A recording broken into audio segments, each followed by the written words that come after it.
अस्सलाम वालेकुम and welcome to headlines. मैं हूं हसन इफ्तिखार, लेकर आया हूं आपके लिए दिन की सबसे बड़ी खबरें। नाज़रीन, आज की जो सबसे बड़ी खबर है, पहली खबर ही है वो है हमजा शहबाज साहब और सलमान शहबाज साहब के ऊपर जो बहुत सारे केसेस बनाए गए थे पिछले दौरे हुकूमत, स्पेशली सलमान शहबाज साहब को फिक्स करने का जो प्रोग्राम बनाया गया था, वो ऐसा लग रहा है कि वो पॉलिटिकल विक्टिमाइजेशन थी, क्योंकि अब अदालतें जो है वो खुल्लम खुल्ला उन केसेस को उठाकर बाहर फेंक रही हैं। ये जो केसेस बनाने वाले शख्स थे, इनका नाम था शहजाद अकबर साहब। इमरान खान साहब के जार थे वो अकाउंटेबिलिटी के। उनका काम ये था कि मुल्क में करप्शन का खात्मा किया जाए।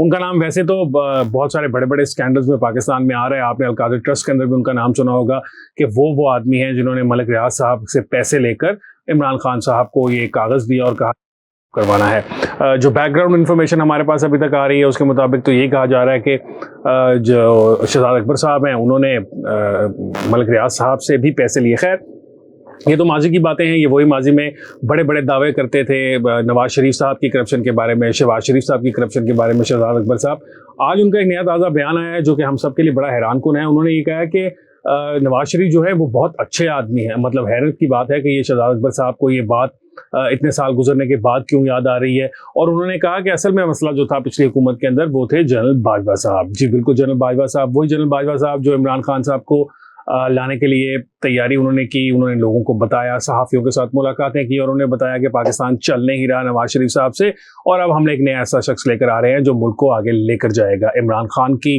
तमाम तर मदद की जनरल बाजवा साहब ने, लेकिन किस्मत की करनी ऐसी है कि जनरल बाजवा साहब ही इमरान खान साहब और उनके साथियों की जो निशाना है, और वो क्या नशिस्त होती थी, बंदूक की नशिस्त थी इमरान खान साहब की। इसी तरह इमरान खान साहब की बंदूक की नशिस्त के ऊपर अब जो है वो जनरल बाजवा में शहजाद अकबर साहब ने तो बड़ा क्लियरली कहा। उन्होंने कहा जी कि नवाज शरीफ साहब बड़े अच्छे आदमी थे। जो तमाम बुराइयां थी पिछले सेटअप के अंदर या जो बुरे काम हुए वो सारे के सारे जनरल बाजवा जिम्मेदार थे। और उन्होंने मजीद भी ये कहा कि मुझे तो बहुत पहले पता चल गया था कि जो जनरल बाजवा साहब हैं वो हमारी हुकूमत को चलने नहीं देंगे। वैसे शहजाद अकबर साहब का अगर आप लोग बैकग्राउंड चेक कराएं कि शहजाद अकबर साहब हैं कौन, ये वकालत करते रहे, किन लोगों की वकालत करते रहे, किन के कहने पर केसेस लड़ते रहे, तो आपको अंदाज़ा हो जाएगा कि जो शहजाद अकबर साहब हैं इनके लिए अंगूर खट्टे हैं वाला मामला है। सारी उम्र जो है ये इस्टेब्लिशमेंट के कहने पर लोगों के ख़िलाफ़ केसेस करते रहे।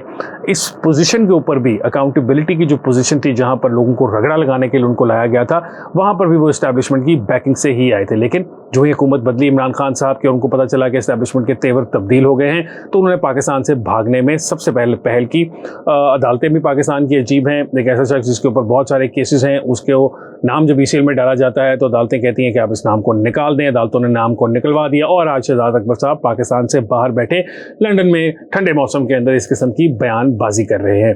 ये तो अब अदालतों से पूछना चाहिए कि जब उनके ऊपर जो करप्शन के इल्ज़ामात हैं, उनके जो तमाम जो उनके ऊपर चीज़ें हैं कि इन्होंने की हैं, उनके बारे में अब केसेस चलाने हैं, तो वो केसेस किन पर चलाए जाएं। ये तो पाकिस्तान की जो लोअर कोर्ट्स हैं, और इनको तो इस्लामाबाद हाई कोर्ट से मिली थी, तो इस्लामाबाद हाई कोर्ट भी और हाई कोर्ट्स भी, इनको सोचने की बात यह है कि शहजाद अकबर जैसे लोग जो हैं जिनके ऊपर केसेस हैं, उनके नाम कैसे ईसीएल से बाहर निकाल दिए जाते हैं। खैर, शहजाद अकबर साहब बहुत अच्छे के बाद उठ के हैं, चले उनको मुबारक हो कि अभी उठ के, अगर वो 5-7 साल पहले उठ जाते तो ये जो पिछले आपने और मैंने इस मुल्क के अंदर सारा कुछ देखा कि जो हिजान तकरीबन रहा पिछले 5-6 साल में, वो शायद ना होता। आज के दिन की जो है वो है पाकिस्तान मुस्लिम लीग नून से रिलेटेड। पाकिस्तान मुस्लिम लीग नून के कायद जो हैं मियां मोहम्मद नवाज शरीफ साहब, वो कई सालों से पाकिस्तान से बाहर हैं। पाकिस्तान से वो बाहर इलाज करवाने के लिए गए थे, लेकिन फिर वो पाकिस्तान वापस नहीं आए। उनकी गैर मौजूदगी में शहबाज शरीफ साहब जो हैं वो पार्टी चलाते रहे। पार्टी के अंदर बहुत सारे मसाइल रहे। फिर मरीम नवाज साहबा को स्पेशल कन्वीनर बनाकर भेज दिया गया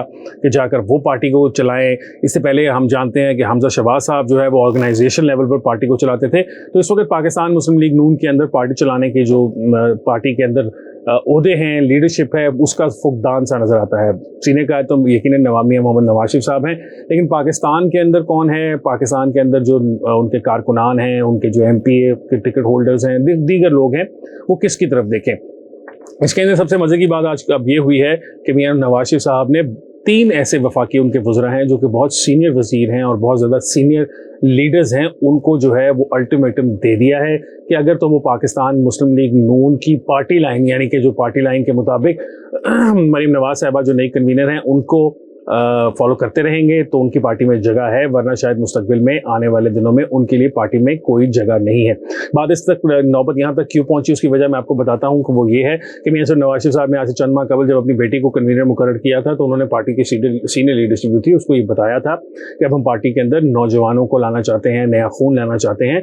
और ये भी डिस्कशन की गई कि बहुत सारी जगहों के ऊपर पार्टी ये चाहती है कि जो पुराने कैंडिडेट्स हैं, ओल्डीज हैं, वो या तो अपने हल्के के नौजवान लोगों को आगे लेकर आएँ, हल्के से नौजवान क़यादत को आगे लेके आएँ, या अगर वो ऐसा नहीं कर सकते और चूँकि पाकिस्तान की पॉलिटिक्स जो है जैसा कि आप जानते हैं कि वो मौरूसियत के ऊपर मबनी होती है, एक सियासतदान के बाद उसके बेटे, भाई, चचाजाद, इस तरह फैमिली के अंदर ही सियासत रहती है, तो उनको ये भी ऑप्शन दी गई कि वो अपनी फैमिली में से ही किसी ऐसे शख्स को जो कि नौजवान हो, पाकिस्तान मुस्लिम लीग नून के फिलॉसफी से एग्री करता हो, उसको आगे कर दें। तो अभी तक बहुत सारे लीडर जो हैं वो इसमें काफ़ी हिचकिचा रहे थे और ये 3 लीडर जो हैं जिनके बारे में मैं आपको बता रहा हूँ, 3 वफाकी वज़रा हैं, इस वक्त भी वज़ीर हैं, इन्होंने तो तकरीबन इनकार ही कर दिया, जिसके बाद मियां नवाज शरीफ साहब जो हैं उन्होंने इनके मुस्तकबिल के ऊपर एक दायरा लगा दिया है। और ऑब्वियसली अब इन 3 पार्टी लीडरों के जो आने वाले दिन है, हो सकता है कि इलेक्शन के अंदर आप देखें कि इनको टिकट भी पार्टी के अलॉट नहीं होंगे।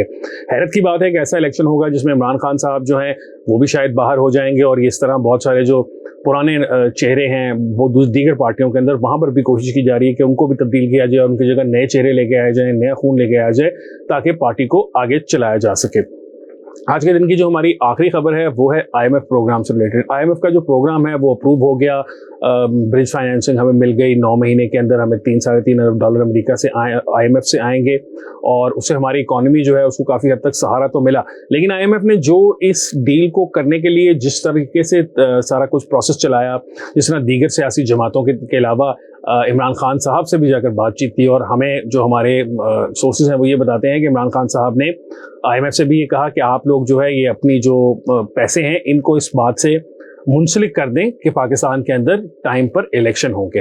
आपको पता है कि जो पाकिस्तान तहरीक इंसाफ है उनकी जो अमेरिका के अंदर रहने वाले लोग हैं वो तो बहुत रेगुलरली पाकिस्तान के ख़िलाफ़ वहाँ पर लॉबी करते नज़र आते हैं। आज से कुछ अर्सा पहले तक वो ये कह रहे थे कि पाकिस्तान के अंदर जो ह्यूमन राइट्स की सिचुएशन है उससे मुंसलिक कर दिया जाए पाकिस्तान की फ़ौजी इमदाद को।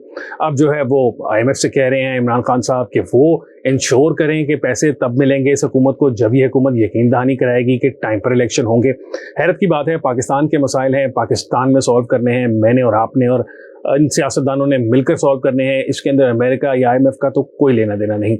और ये इमरान खान साहब हैं जो आपको याद होगा कि वो एक साइफर लहराते कहते थे कि अमेरिकी साजिश हो गई। तो आज अमेरिकी साजिश जो थी वो इमरान खान साहब खुद कर रहे हैं। लेकिन इमरान खान साहब का कमाल ये है कि वो जो कुछ भी करते हैं वो चाहे खड़े खड़े यूटर्न भी क्यों ना ले लें, उनकी जो पार्टी की फॉलोअर्स हैं, उनके जो पार्टी के उनको फॉलो करने वाले लोग हैं, उनके वर्कर्स हैं, उनसे मोहब्बत रखने वाले लोग हैं, वो इसको बुरा नहीं समझते। खैर IMF जो है उसने हमारे सोर्सेज के मुताबिक इमरान खान साहब को ऐसा कहा है कि वो ऐसी कोई यकीन दहानी उनको नहीं करवा सकते। वो पाकिस्तान के जो सियासी हालात हैं उनके अंदर इस कदर मदाखलत नहीं कर सकते कि वो हुकूमतों को बताएं कि इलेक्शन किस टाइम पर होंगे। IMF के वफद ने ये ज़रूर कहा कि उनकी उम्मीद है कि इलेक्शन टाइम पर होंगे और जो पावर और ट्रांजिशन ऑफ पावर है वो पुरसुकून होगी ताकि जो सिस्टम है वो चलता रहे। लेकिन ऐसी कोई भी यकीन दहानी इमरान खान को कराने से इनकार कर दिया गया है। तो आज के प्रोग्राम के लिए इतना ही। इंशाल्लाह आपसे मुलाकात होगी कल एक और प्रोग्राम के साथ। मुझे हसन इफ्तिखार को दीजिए इजाज़त। अल्लाह हाफ़िज़।